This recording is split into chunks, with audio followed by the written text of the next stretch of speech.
Ladies and gentlemen, welcome to the Cinema and Theatre Break Show, where we keep it 100% Kenyan cinema and theatre. And stopping by today is an amazing guy with an amazing story. He's a great actor. I know you've seen him from Crime and Justice, Varshita, Villains of the Metropolis on Netflix. And today I'm sitting here with him just to have a story, get to know his story, and get to know why he joined this industry. Vikash Pattni. Well, you're still talking about me. Yeah. That's a cool intro, man. I like this. Okay. I don't have to pay you for that, right? You should. You should. I knew it. You know you're in Kenya when you say that. How has it been, brother? Sawa. Matwende tu bas. Now, I know you are a great actor. The moment I fell in love with your craft was during Crime and Justice. But before then, I know you had appeared on a couple of projects, like Inspector Mwala, Varshita, just among others. But before we get into that, I want to know about your story. How did you join this industry? Oh, it's good you asked me how did I join this industry and not why. You'll mix it up. You'll mix it up. How and why? I mean, I've always wanted to be a performing artist. I didn't have the courage, the know-how. I mean, when I was growing up, who even knew such a thing exists in Kenya? If you think about 90s, 2000, I was accustomed to watching those Mexican plays with my mom, Neighbors on KTN. There was no local content as such. No, there was actually. There was something called Papa something? What was Papa it? Shirandu. No, before that, there was something when we were kids. There was something we used to watch, the short guy. And those are the kind of content we grew up watching. You know, a lot of TV. I used to watch Jimmy on Saturdays on different channels. So I didn't think those were actors, but I wanted to be an actor, Stallone and those likes. When I grew up, then I started getting to know, okay, such things do happen. And somehow I managed to get courage to tell my mom, this is what I want to do. And she said, I don't have the funds or the contacts, so if you can figure out how, you go and do it. And I enrolled myself in a mass communication school. Oh, amazing. I was supposed to do a course for a year. 3 months after making the full year's payment, these guys were conmen and they closed down and went away with everyone's money. Yeah. Now A school? School, legit school. When is this? 2009, I think. The name of the school? We should name them out. We should name them out. We live in very different times. They can come sue me. Okay, let's just go. Let's continue. Yeah. Actually, if they sue me, I can sue them back. They have my money. What the hell, man? So anyway, then I was just trying to figure out how do I go about this? What do I do? And I thought, okay, there's something called auditions. But how will I know about auditions if I see a poster for auditions? Where will I see a poster for auditions? Maybe if I design them, and I'll be the first one to audition. So I went and did graphic design in the process to be able to design audition posters. You designed your own audition poster? Yeah. And then that's how I started. Then I found out there was there was a movie called with Anya by Indian Kenyan family actually. And I met this guy. He was called Mr. Savani. And I went to see him and I asked him, don't give me a role, just guide me. How do I get into this industry? Amazing. And I can't remember what he said, but he said, why don't you try with radio first? So I applied at that radio station. They just dismissed me off. And then, I think I was just trying everywhere. Now, social media was still not a thing then. So you just meet people and you start finding out. I remember there was a Forex bureau I used to work at.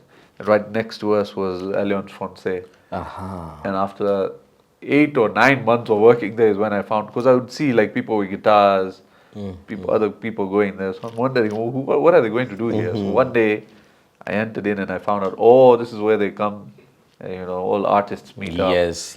Alliance and the KNT. Yeah, and then KNT as well. I started going there, started seeing posters, and I said, okay, this is how this whole thing works. And then someone somewhere hooked me up with somebody who was looking for an Indian guy to play a role in Inspector Mwala. And that's how it started, I think in 2011, if I'm not wrong. Amazing. Yeah. Amazing. And then I did plays and a few here, there. Someone or the other just kept, I'm meeting someone, they said they're looking for someone. So you go, you send your pictures, you meet them, you do some lines. Has it been easy on you getting roles? No. You should be getting roles. I like you were telling me before we started this, that a lot of people on the sidelines think for brown guys it must be the easiest thing. They think for brown guys it's very easy for you to get roles. Maybe for some. Because either I don't know what they know, I don't know who they know.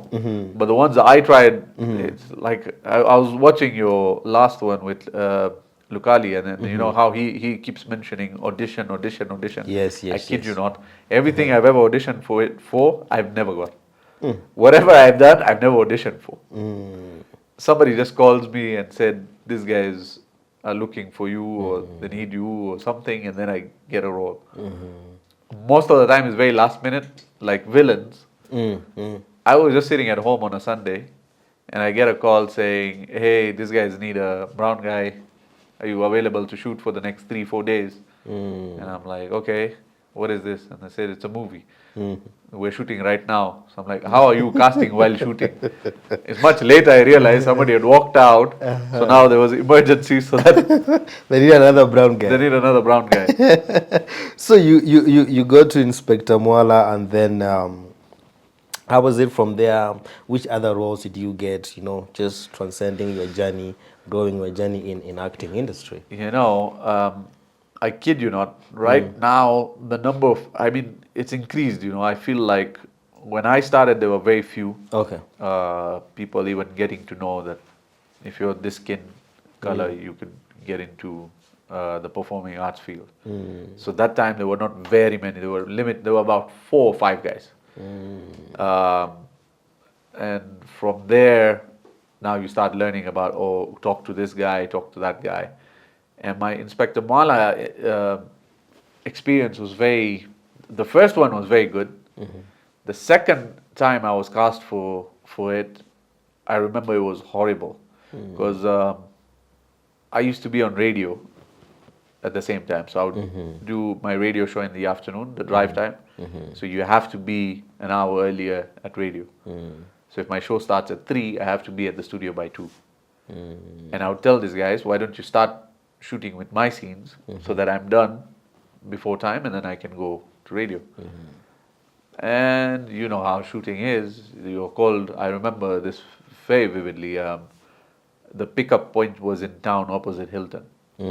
Always, most of the time. Most of the time. Yeah. And I used to take the matatu from First Parkland near the police station, 118, and it drops you to the fire station. And you know how matatus function. Yeah. They don't go by your time, they wait for it to fill up. They go by their own time. Their own time. So that matatu waited to be filled until it left. And by then I got delayed by a few minutes. So I called whoever I was coordinating with. I said, I'm in the matatu, I'll be a bit late. And they said, we can't wait for you. You find your own way to the set. I must have been 5-10 minutes late. And I went there and they left.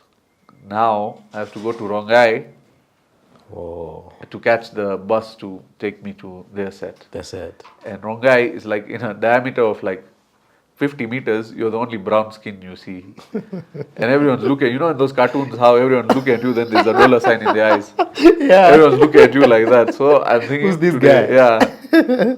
So I catch the matatu, I get to Rongai somehow, I get to their set. Yeah. And I'm having breakfast till like 10. If you just waited for me. Yeah, only 5 minutes. What difference would it make you? Anyway, not even shooting. Yeah. Then you know how it is. By the time the lighting is set up and everything is set up, it takes another 2 hours. Yeah. So this must have started shooting at 1.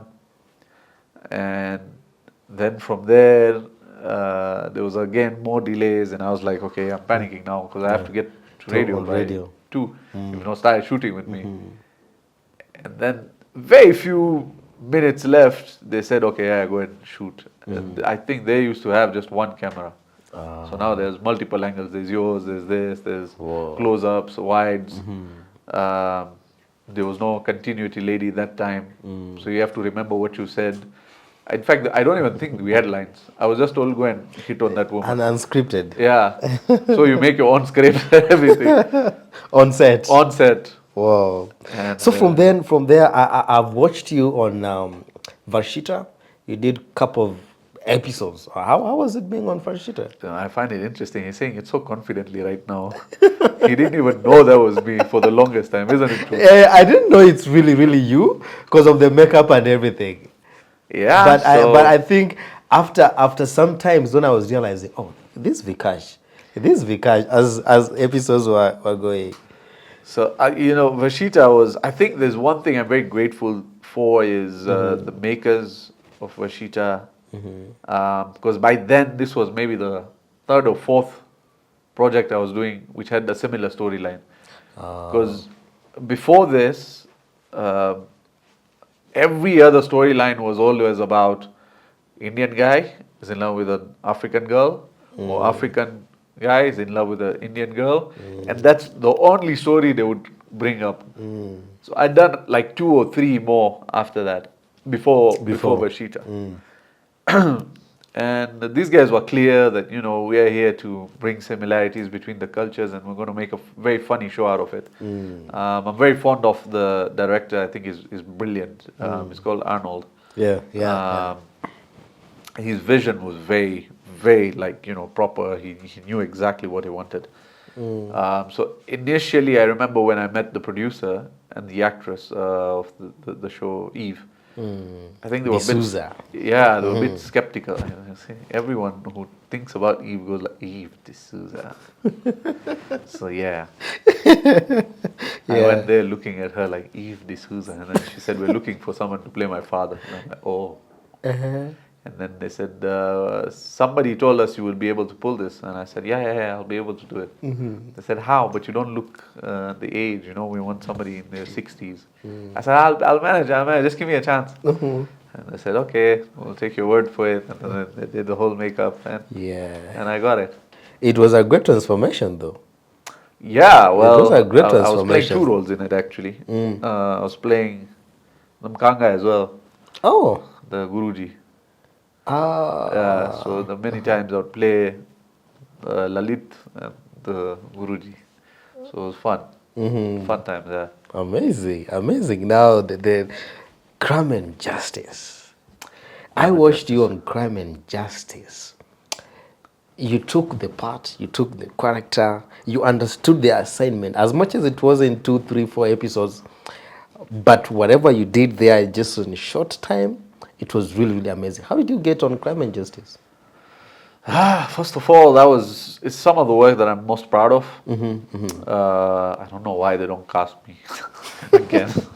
I've tried. You're brown. But I don't know what more to do. I can't tell you how much I've thought about this. Because I used to always look at, I'd go on sets and I'd look, what is it? What is it that the producer looks for? Yes. What is it that the casting directors look for?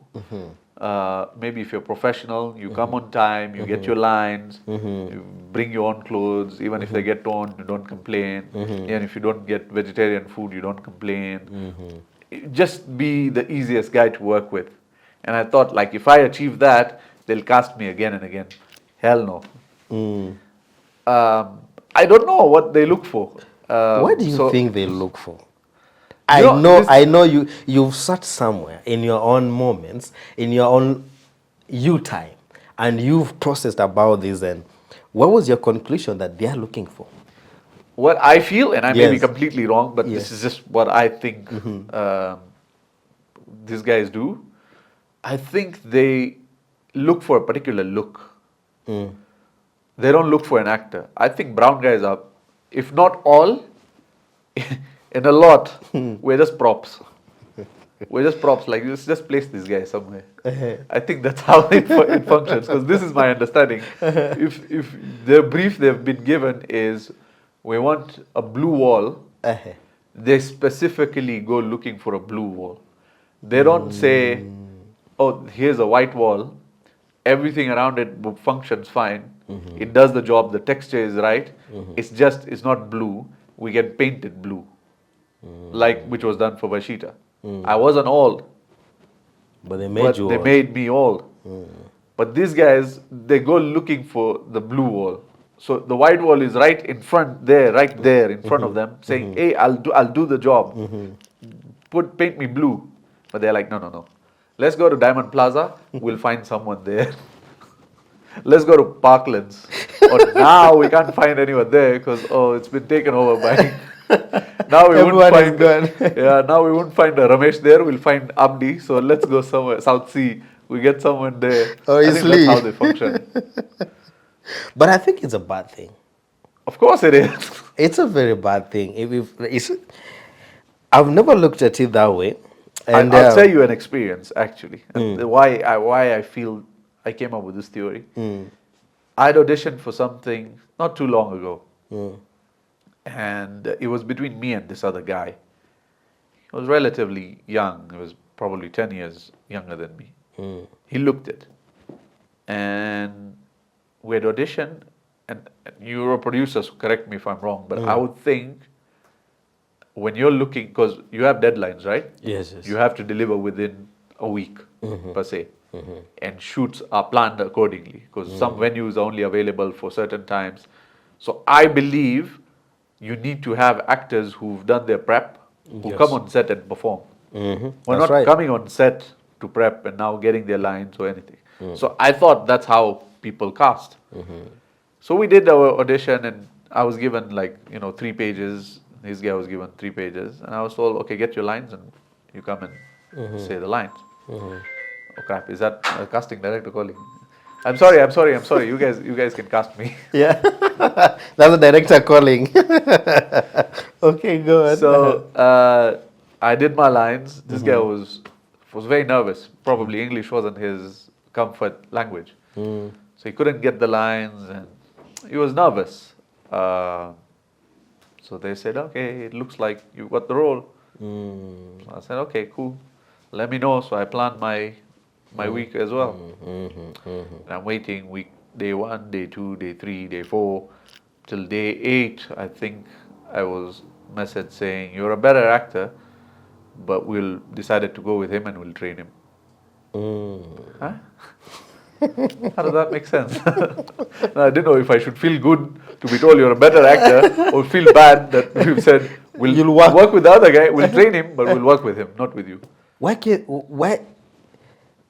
they train you and work with you? But I didn't even need training. I got the lines. I would have done the job. I always thought, like I said, I thought if you add skills, yes, the chances of you getting cast are higher. That's how it should be. I ride a bike. I do my stunts. Yes. Tell me in Crime and Justice, that fight scene. The fight directors were really happy with me, because I was like, you hit me, man. I've done this in the past. Knock my head on the wall. Do whatever it takes. Let's do this. Let's do this, man. I'm ready to take it. Still, I don't know what happens. I don't know.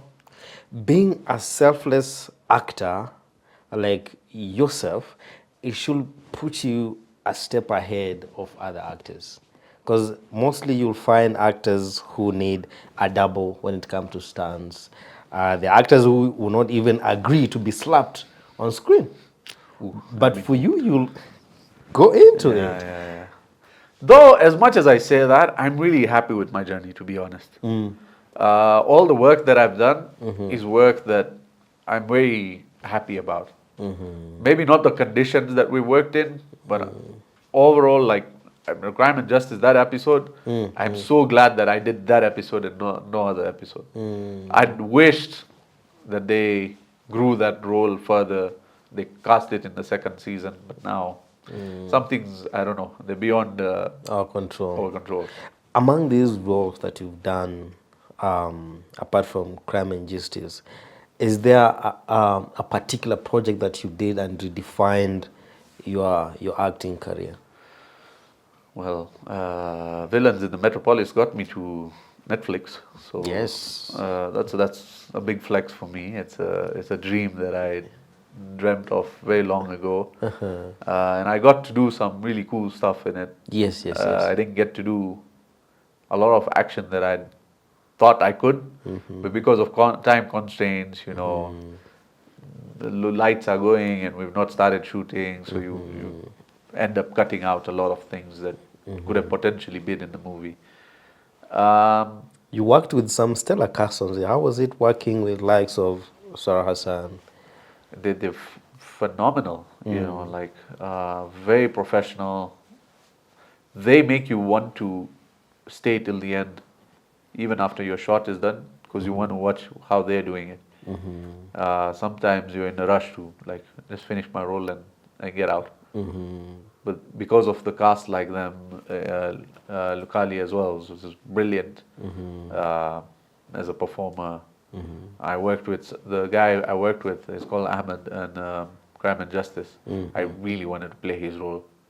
I loved his role, but I thought he did fantastic. But that's just those kind of. I've done a lot of work with other actors as well on stage. I think one of them being Charles. Yeah, Charles Auda. Charles Auda. I was really inspired by him. His mind was fascinating. It's just very beautiful mind. Yeah. It's quite interesting that Charles left us, and whatever he did in the industry is just insurmountable. It's because most of the guys are coming out, even most of the actors that we interact to, each one of them, most of them, he has touched some part of their career. For you, how did he impact your career? So I did a play with him called Manic Monologues. So I briefly, generally you don't get enough time because it was very heavy material. So and his parts were very heavy. So even during rehearsals, he would be in his zone, preparing for it because it required, acting. Like I was telling you, different people do the acting. Maybe you're in for the fame of it, for people to come and acknowledge you. But over time, it's changed. Now I realize why I like acting. The reason why I like doing it is because it allows me to tap into a different mind while still being in this body. So I start playing somebody else because I start thinking like this person. How would they? So there's a whole motivation to it and all. And when I hung out with him, I remember this very well. We had like a 2-hour conversation, and I was explaining to him my challenges, what I face, and he was telling me what he's faced. And at that moment, I was very heartbroken, and he had told me about his heartbreak stories and all the times where he was shooting in the US, and that feeling of seeing your loved one now with somebody else and what kind of emotions that brings up. And that really helped me. And at that particular time, I was going through a very dull phase. I was feeling invisible. I was feeling like I'm just not noticed. I don't know what more to do. I'm being professional. I'm not being a diva on set. And yet I'm not seen by anyone. I don't know, like I write to so many directors, even till date. I can't wait to work with you, and they just leave me with a like. They don't even reply.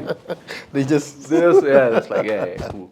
We have many. And I was feeling like very invisible. Yeah. And I remember telling him this, and he did something for me that left me like feeling like, wow, I'm seen, I'm heard, I'm understood. Because after my segment, and then we would go behind, wait for others to finish. He came and he just hugged me and he kissed me on my head, and he said that was beautiful. Wow. And I felt like like my soul got a blue tick.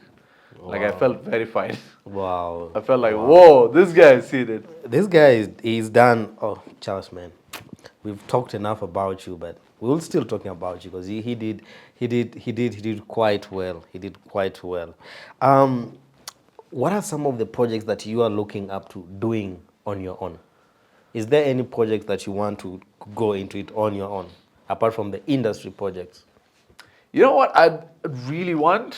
I'd really want us to start telling different stories with, like, I think there was a change that the CNJ episode that I did, the Crime and Justice episode that I did, if we looked more towards that direction. Because there's more stories than just this guy falling in love with that girl and their family is not agreeing. And I mean, now it's not even that much of a taboo anymore. Yes, yes. So if we looked into projects where there's businessmen, how do we, the different types of hustles. Like, I think this I can use as a metaphor. I'm a big fan of UFC. I don't know if you're aware of UFC. Yeah, I'm aware of UFC. So there's a fighter there called Net Diaz.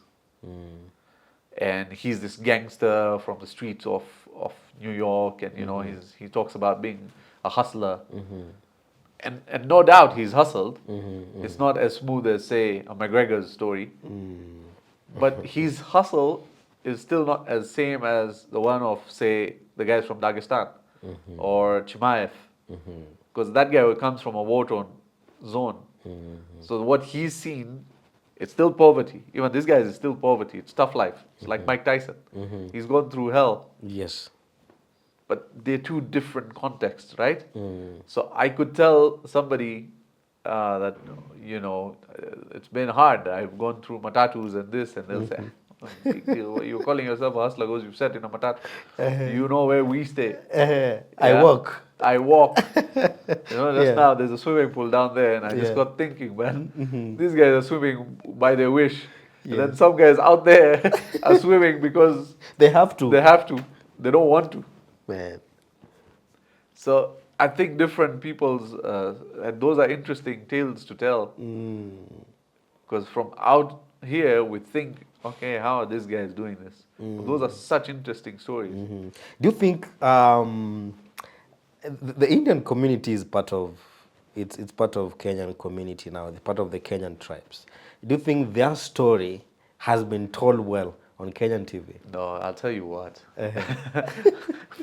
For Indian guy, for Kenyan Indian, it's so hard because the Kenyans think you're Indian. Okay. The Indians think you're Kenyan. No, you don't know. You're just being ping-ponged around. So the one thing I'm glad about is at least now the perception is changing, because when I used to be cast initially, they specifically told you, speak like this, move your head, and talk like this. And I said, but we don't speak like that. Hadini kuna Swahili sanifu baba. Kutoka Mombasa. Very nice. Wait, you talk Swahili? So at least that's changed. I'm glad about that. That now we're not all just bracketed under, what are you saying, man? No, it's not like that. So, they all think you talk while shaking your head. Yeah, they all think this is what you do. And, you know, because of the surname I've had a tough life in the sense that I was always judged with that surname, Pattni. Yes. Vikash Pattni. Yes. Make a story on the guy. What a guy, man. This Pattni, Pattni. There's a famous Pattni. You're not related? I wish. I think life would be like this. In Zimbabwe, somewhere, Dubai. Chilling. Oh, yeah. But the name is so deceiving. I would be called by guys, we want to cast you, sir. And we will pick you from home. There would be no Atikam near Hilton Hotel. We are not picking you from the hotel. Yeah. Oh, man. So, how was it like just growing up? How was it growing up, especially in Kenya? As you say, sometimes when you're in Kenya, people think you're Indian. When you meet your fellow Indians, they think you're Kenyan. Yeah, it's well, I mean, apart from thinking every 10 years that, okay, this is the worst presidency we've had, leadership we've had, then it gets worse, then it gets worse.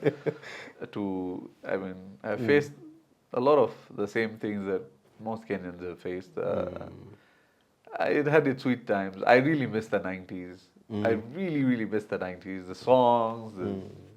I even remember where I was exactly. I was playing Prince of Persia when I first heard Boomba Train.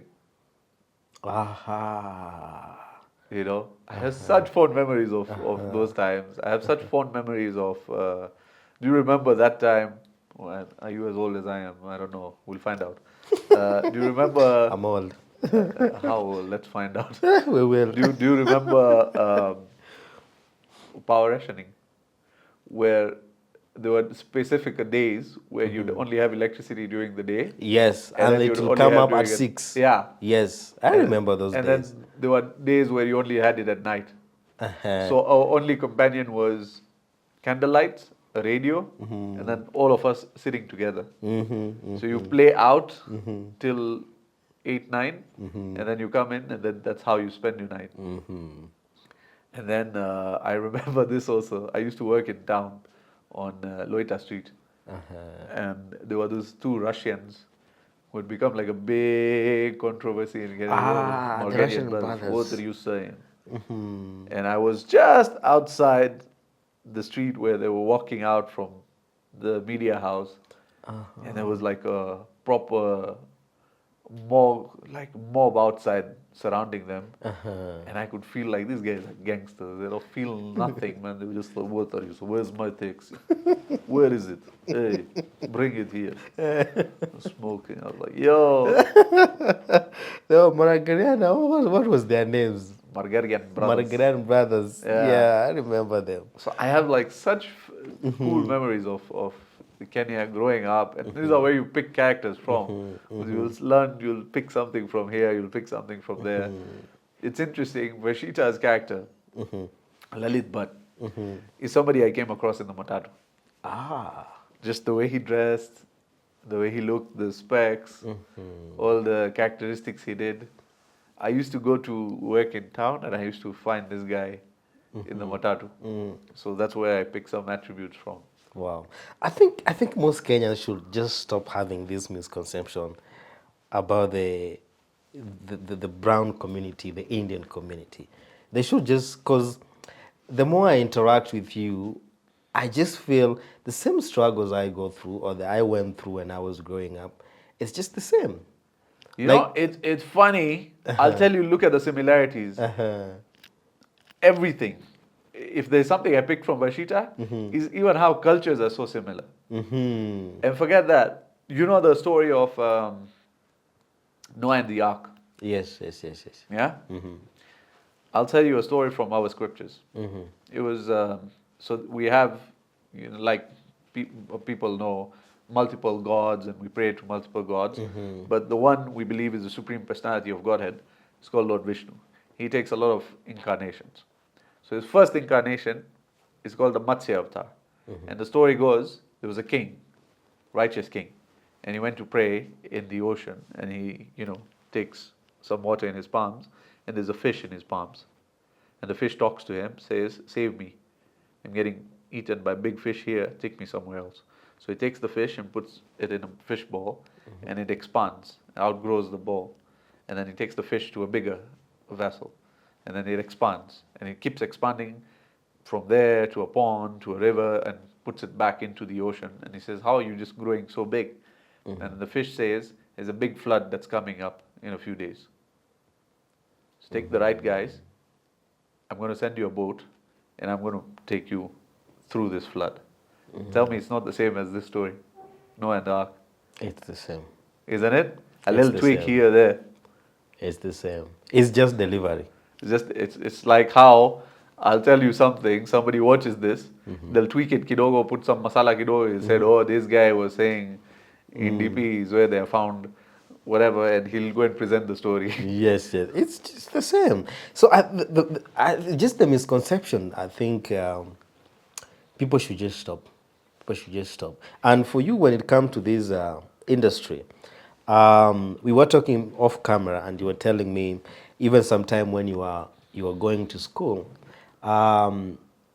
you could find students there, maybe they see you and they're like, oh, you come from this side, and you told me you were getting matatu 108, go 118. go and come, and you go to school and people are like, oh, your uniform is mine, but I think yours was done this, was done this.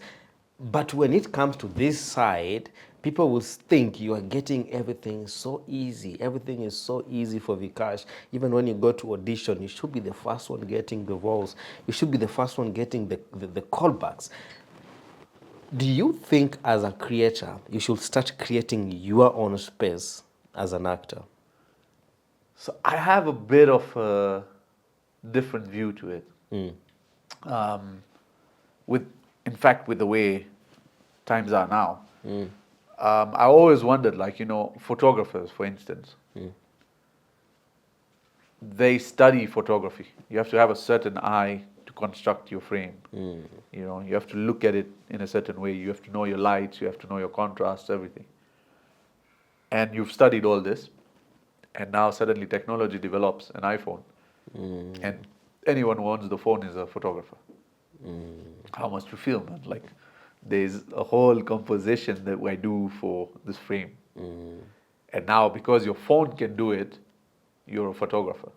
So a lot of guys claim to be photographers.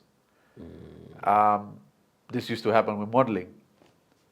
Back in the day, models knew what their part in the whole act was. You're there to represent the outfit. And there was a certain way that, you walk and your expressions are.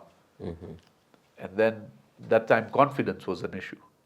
So a lot of confident people could be models, and you have to have a certain body type and everything. Nowadays, anyone and everyone, at least in the section that I come from, can be a model. You just need to know one or two guys, and they'll put you in.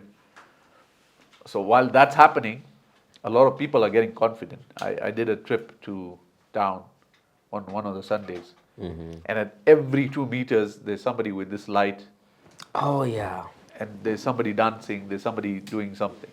So every other person is a content creator. And every other person is becoming an actor. So confidence is not an issue. But what are you putting up? Your why. Why are you doing it?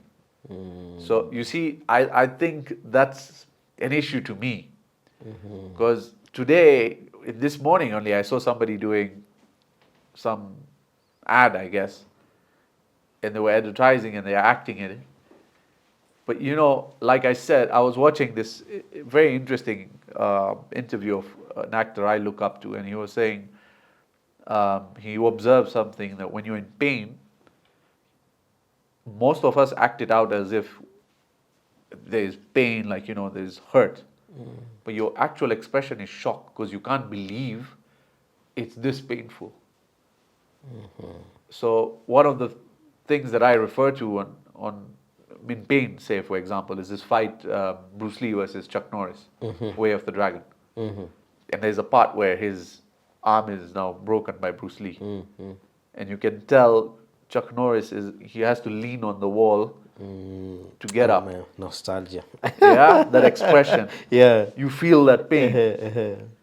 It's because you've been a fighter, so you know how that feels.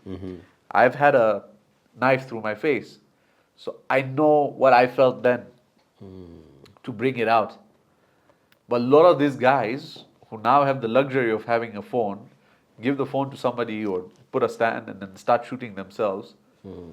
But you're not getting into what acting is. It's communication.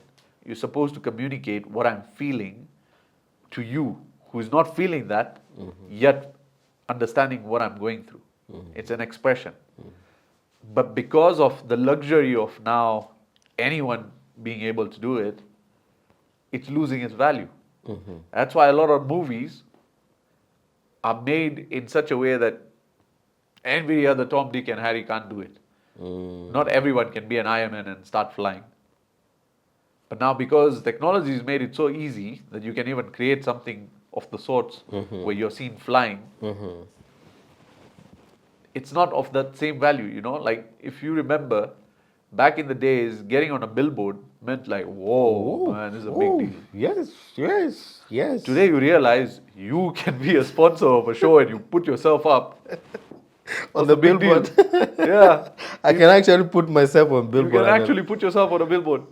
Yeah, by the way. Will that feeling be the same? It won't be the same. It won't be the same. You would feel the same if you... But if you did something, maybe you are in a movie or you're a model and you have this product and they put you on the billboard, that'd be a different feeling. Yeah, that would be, something different.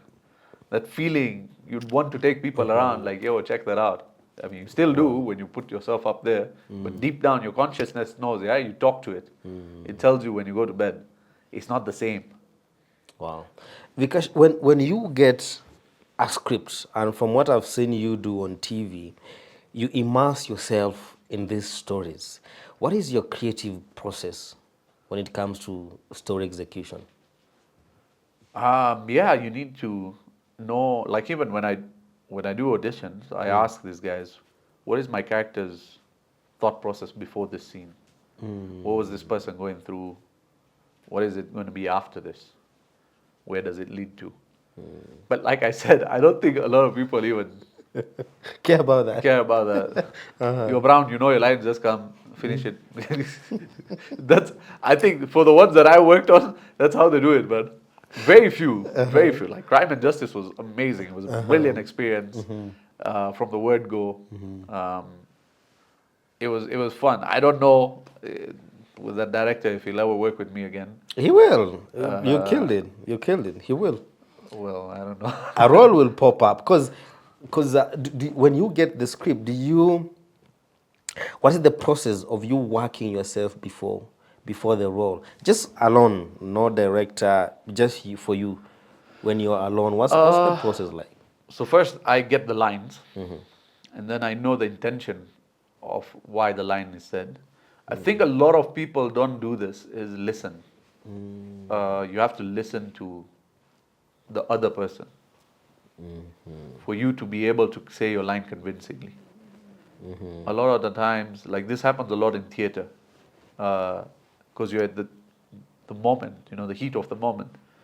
You sometimes skip 2-3 lines. And this other actor, maybe that was their punchline. And because you've gone 2-3 lines ahead, now this line wouldn't make sense to what you are saying. But if you don't listen, you'll end up saying this line and then the joke doesn't land. Or the punch doesn't land. So it's very important you listen. But this is now when you're on set. But before that, the way you prep is you've got to tap to that feeling. Because somebody said it, and it's stuck with me, is that you'll forget what they said, you forget what they did, but you'll never forget how they made you feel. You always remember how they made you feel. Now you've got to re-tap into that feeling. Like Crime and Justice, for instance. I took that from how I was made to feel around somebody who was this wealthy. And they kind of look down at you, they kind of make you feel like you're at my mercy. So I could pick those attributes, the way they look, the way they, they do their things. When you look at somebody who's opulent, they have a certain aura to them. The way they say it. So how do you translate? It's like I said, it's communication. You've got to communicate this feeling, this whatever momentum it is to the one who's looking at you. Amazing. Whom do you look up to when it comes to this creative aspect? Do you have a particular actor you look up to and you're like, this guy? Oh, plenty. But I think my go-to has always been Stallone because of his story. But then I also love Bruce Lee because he has a similar story. He was not being cast. The Chinese would say, you're too modern. He goes to America. Those guys say, we don't do this. And he just made space for himself. Same with Stallone. When no one was casting him, he wrote himself a Rocky. And then I think that's my go-to thing. It's not about how hard you hit. It's about how hard you get hit and you keep moving forward. That's my favorite monologue, by the way. Amazing. And the family, do they support you? in this craft, because sometimes when you're joining this industry, family is one thing that will make you either go into it or not go into it. Really? There are families that will let you go into it, others that tell you, you want to go into acting? Because it's not, to most of our parents while growing up, maybe modern parents, but our parents while growing up, they didn't think this is a bankable industry. There's no way they could imagine that you could make a career out of being on TV. So some of us, we got into it by our own. Our parent will call you and, what are you doing? Mom or dad, I'm hustling. Whatever you're hustling on, they don't know. But you keep on going. For you, was it the same? Like, did So your again, family? Well, again, cultural differences here, slightly. From what I've picked is, you guys, by 18, you're told, hey, you guys, you're independent. Yeah. You guys don't They live start, with the they parents. start letting you know by 17. Yeah. By next year, you gotta sort yourself out. Yes. Which is a bad thing. It's a bad thing. Well, no, it has its pros, it has its cons. no, But no, like, we tend to live with the family. So it's just me and my father. Oh, okay. I lost my mother in 2010, but she was a great support system. I derive a lot of strength from her, and I wish she was alive to see all what I've done. I really wish. It's that one wish that I. You know, it's funny how you say this family thing. I, for the longest time, if there was something that I felt was unfulfilled in me, and what my mind would keep showing me, is how a lot of people around me had somebody or the other. Somebody's mom, somebody's dad, somebody's brother, sister, girlfriend, wife. They would post about my boy, my daughter, my bro, and I just wanted somebody to say my before my name. Someone post about me.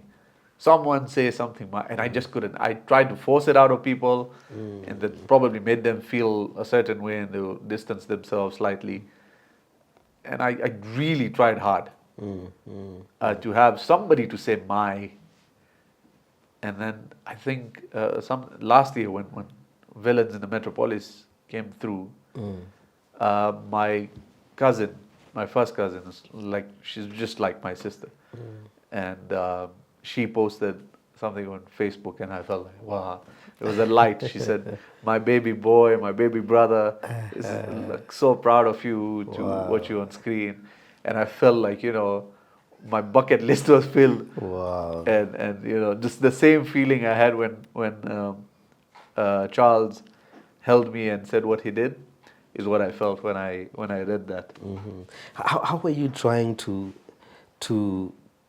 get through all this feeling, while growing up, especially since you lost your mom and now you're the only kid to your parent? How was it, just trying to get through this feeling? And even if you're looking for someone to call you, my bro, my cousin, my this, what kept you going?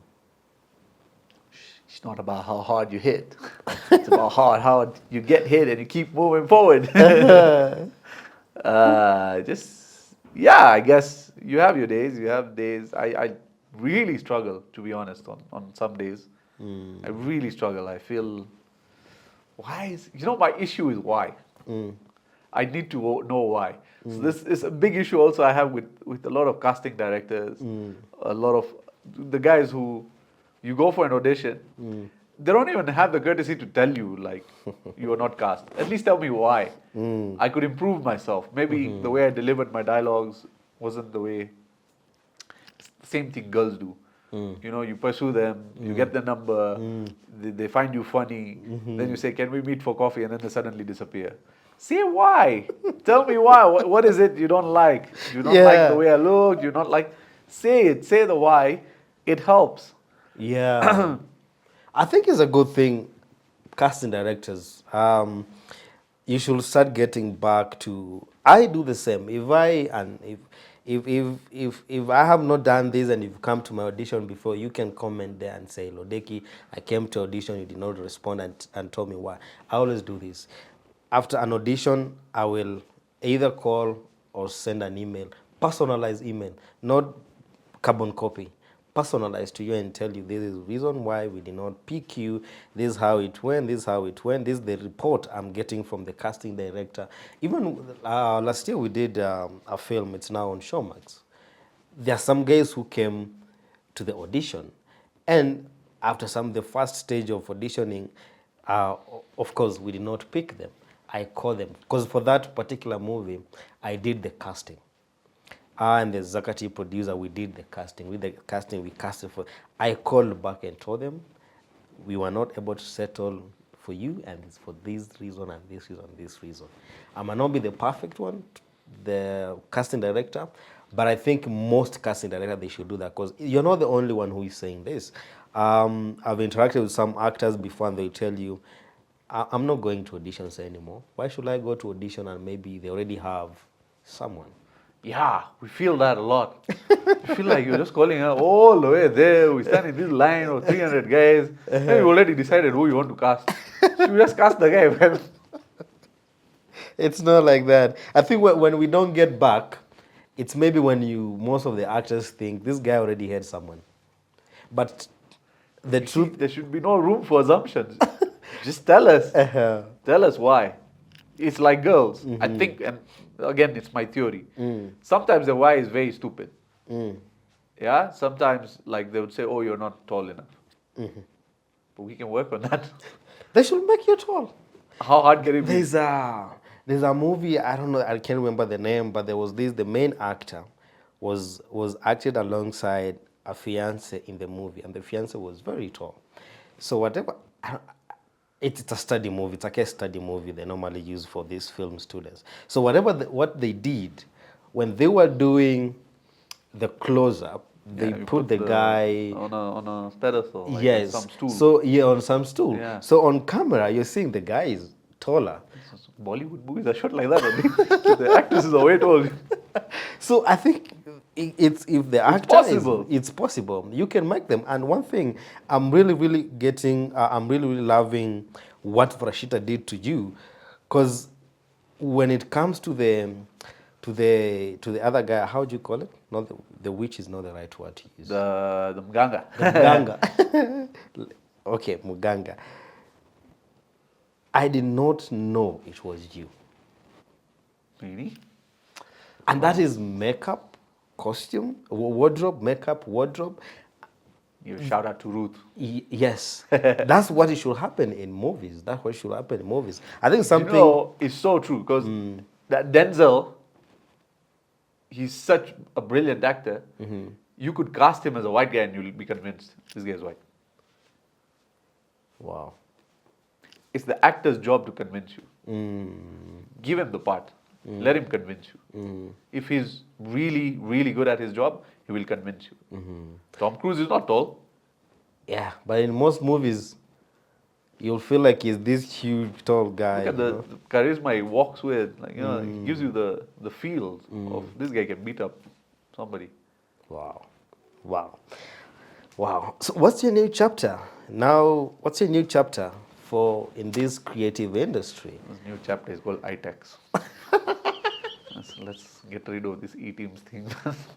What is this nonsense of being taxed without being paid? No, creatives should pay tax. Creatives should pay tax. What's a new chapter for you? As much as we have challenges in the industry, are you still in it? Are you going to keep going for those roles? There's no running away from it. Without it's the thing. It's like you meet a girl who breaks your heart.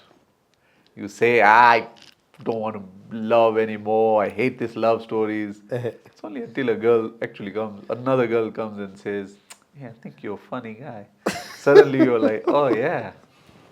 You're weak again. You're mellow. Yeah, yo. All these things that rotates and all that you see, and they tell you the same thing. Don't fall for girls. Don't compliment them. You're convinced, now they'll chase me. Me, I don't chase. I attract. I manifest. Only takes one girl to come and say, convince me to come to see you. You're there like, oh. And he goes back to default mode. Go back to default mode. So that's it. I may say I have all these issues. All it takes is somebody to tell me, hey, are you available? We're shooting today. We're like, hell yeah. Yeah, I'm available for this. I'll buy new clothes just so that you destroy them. No problem. Amazing. But you're a selfless actor. And I would, I'm this kind of person that when I saw your role from Crime and Justice, and also, I haven't watched Villains. I'm yet to. It's on my watch list. Yeah, this kind of actors I would really, really want to work with. And it's not typecasting. I don't want to look for an Indian guy who looks like Indian guy, and then I'm like, okay, I know Vikash, or oh yeah, I know Tirath. No, I'm looking. Yes. Yeah, I know this guy. yeah, I know Mukesh. No, Yeah. you're these kind of actors. You're bankable actors that I know. When given a role, you guys get into it, and you're among those actors that I would want to work with. Let's talk about. I saw from your IG photos, you're a biker. What do you do in Kenya? When you're not on screen. Do you travel a lot? I just pay taxes, bro. I just pay taxes. That's all we do in Kenya. Services we don't get. No, but you know, you've like I told you off camera. Yeah. The acting and the performing is chakula ya moyo. For the chakula ya tumbo, you have to do other gigs. I'm still to discover. I don't know. Like there are other guys who are full-time actors. I don't know what they know. I wish to get there. They've found their own way of doing whatever this thing. they found and how they do it. It's commendable. But I've realized that for me to run my house, and I've got to. So I do a bit of marketing. I do consulting. I still do a little bit of radio. Biking was something I was fond of. Of course, in Nairobi, when you ride a bike, you probably have a death wish because guys just they treat you like insect. The guys with the motis, the guys with the vehicles. Motis, yeah, they just. I mean, of course, in the range it's hard because you barely see the road even in the car. Imagine on the bike. So my heart goes out to these guys who still do deliveries in this crazy range. Yeah, and I just hope that you wear, more than investing in a bike, I would say, please invest in protective gear. I remember falling. I saw my helmet fly in 3D, man. Like it went, I was just going, and my helmet was just flying. And I was thinking, these guys who drive without helmets, how are they doing this? Your chin, my jeans were torn, my gloves were all torn. So safety is very, very important. It's like stunts in the movies. You always have to. But it's the good thing about biking is the philosophy of life. You stay there. You don't get distracted. Aha. So you're just there. Your focusing is there. You're on the road. You're riding. You're feeling the wind. You're listening. You're present. In life, we get distracted a lot. Instagram and this and that. That's the good thing about biking. Amazing, amazing. Looking at the Kenyan film industry, apart from the challenges that we face day to day, what do you think is the future for the industry, film and TV industry? I mean, it's growing. I think it's just going to get better because I come from a time when, like I said, things were written on the set. All set. You were just told, hey, go and hit on that girl. And you have to come up with lines. You go and say, oh, my love for you is like the corruption in Kenya. It will never end. Like, you come up with random stuff. But we had one camera then. Now at least things are starting to get a bit faster. We have better technicians. The lighting guys design a screen for you that you're like, whoa. So we're getting there. We're getting guys with multiple cameras. Yeah. I think I really wish. You know what I wish though? I wish time management was something looked at because I think that's the worst thing. At least here, like you can't be called on set at 7 and they shoot with you at night at 12 for 2 lines. What if you don't come? Then you're blacklisted. Then your name is spoiled. I've done that. They did that to me once. I stood up for something that I felt was unfair. And they told me, yeah, well, there are plenty of brown guys. They'll pay us to cast them.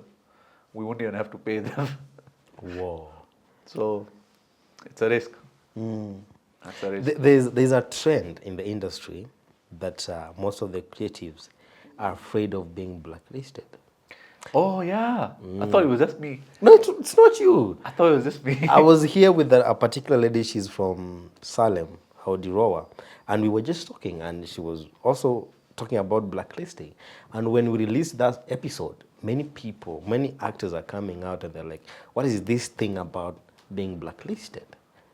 And here, I'm also hearing from you when you stand out for your truth, you're honest. Yeah. We blacklisted because there's a list of brown guys. Diamond Plaza. Ready to come and act. And now they've increased many. Oh, now there are plenty. Now there are plenty. Man. No, you should always stand for what you believe in. Vikash, you're an interesting guy and we can keep on talking here. Thank you so much for coming to this episode.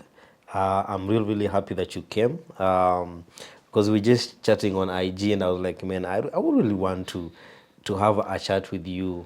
It's funny. I saw your episode with, I think Tirat was the first time. And then Lux was the next one. And then I've seen with another couple of them. And I'm like, how do I make this guy know I exist? I've done stuff. But you see, you think that we don't know you. We know about you. So then cast me. We know about you. We know. You know, there are some people you study their journey silently because they're actually doing something. I'm telling you, there are so many people. It's you. Even Lucarelli was with you on Crime and Justice. There was just one episode.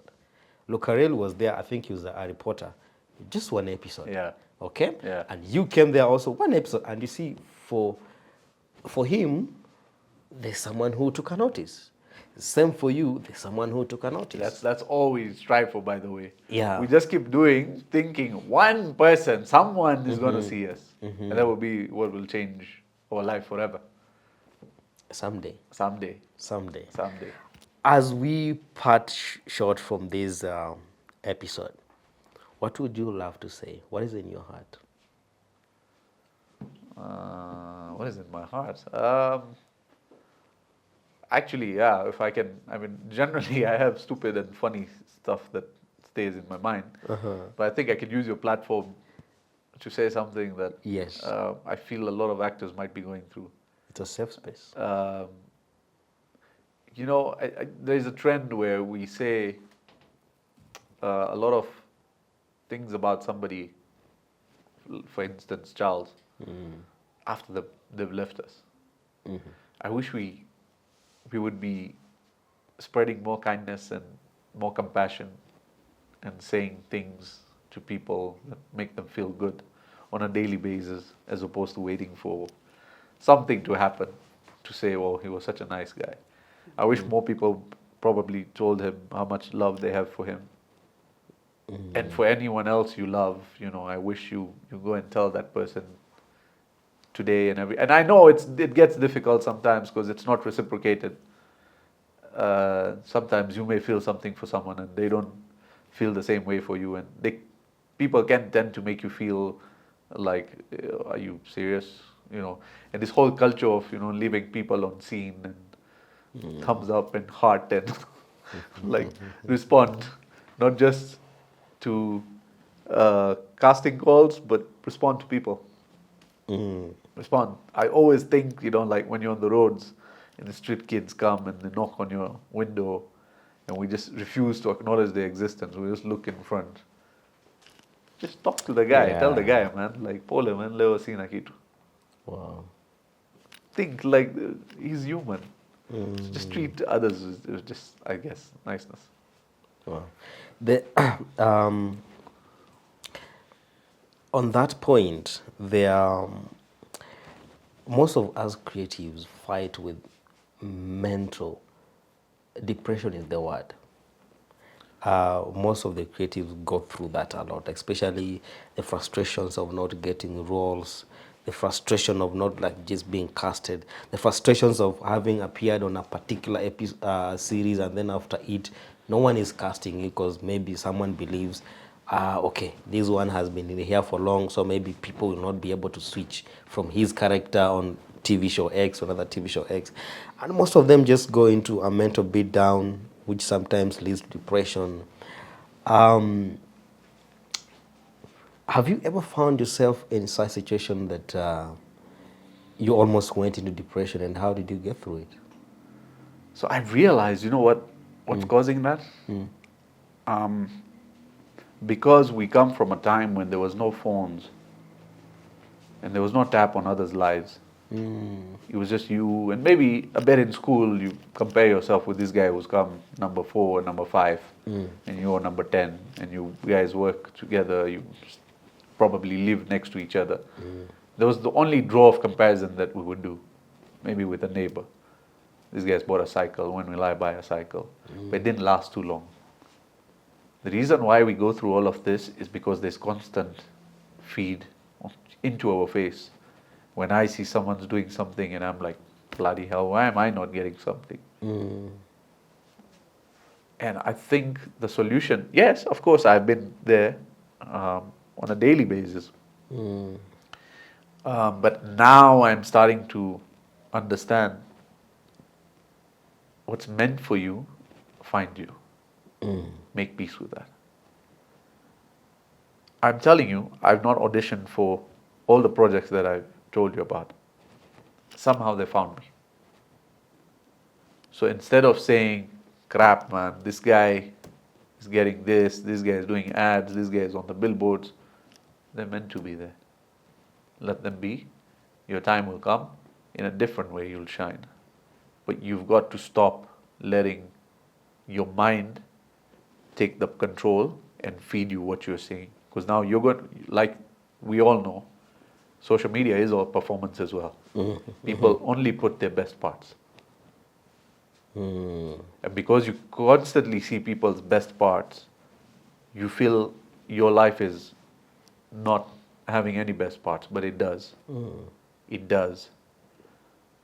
So I think that's something we need to take into consideration. I did that pretty late. And if there's somebody who can pick up from this, by all means, man, know that I do have a couple of people in my inbox as well who used to message me saying, could you tell us where the auditions are and this and that. And yeah, keep at it.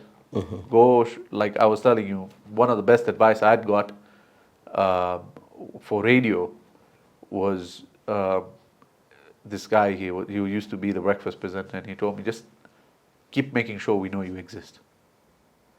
Maybe that doesn't work for TV. Maybe it does, maybe it doesn't. But then stop letting other people's successes or what they show you or social media affect you. And the only way to do that is by being grateful. You tell God, thank you, man. You sorted me out. Eventually, it all works out. I'm right now complaining to you for, I don't know how long, 1 hour. Guys don't cast me, guys don't cast me.